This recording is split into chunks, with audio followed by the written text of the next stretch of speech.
भारतीय राजनीति में जो फ्री बीज है वो अमृत भी साबित हुआ है और जहर भी साबित हुआ है।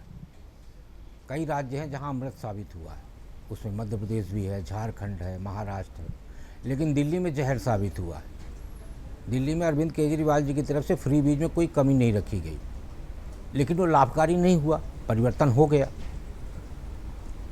मैं इसी अमर उजाला के मंच में बोला था कि बंगाल का चुनाव जो है विश्वास और डर के बीच में होना है, भय और विश्वास।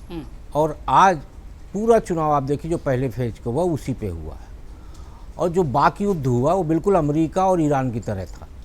अमेरिका की जिस तरीके से ईरान को डराने और धमकाने का प्रयास किया गया, और ईरान की तरफ से जिस तरीके से अपने लोगों को डर से उबारने का प्रयास किया गया, ठीक आप देखिए कि पश्चिम बंगाल के चुनाव में यही पैटर्न था।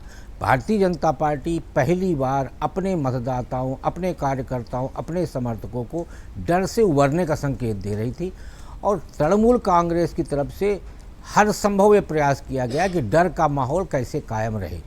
और उसके कई उदाहरण हैं। यहाँ तक कि पहली बार ऐसा हुआ है जब ममता बनर्जी के भतीजे अभिषेक बनर्जी की तरफ से केंद्रीय गृह मंत्री अमित शाह जी को भी धमकी दी, चुनौती दी गई कि 4 मई को आप रात 12 बजे तक देखता आप रुक के देखिए, तो ये सीधा जब आप नेतृत्व को टारगेट करके धमकाते हैं ना, तो उसका असर आपको लगता है कि नीचे तक जाएगा।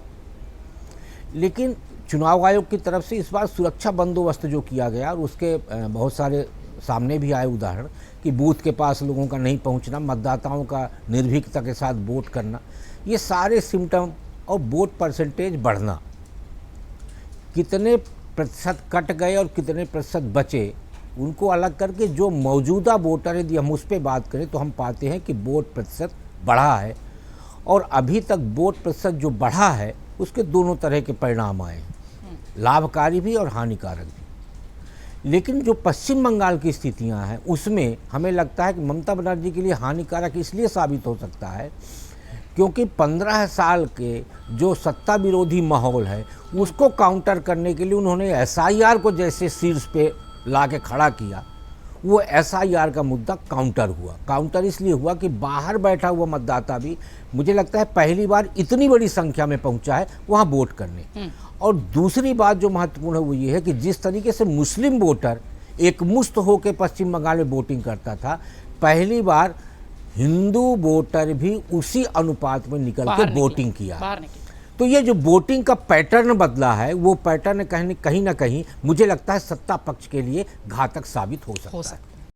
अगर आप ये वीडियो YouTube पर देख रहे हैं तो हमारे चैनल को सब्सक्राइब कर बेल आइकन दबाएं, और Facebook पर देख रहे हैं तो हमारे पेज को लाइक करें।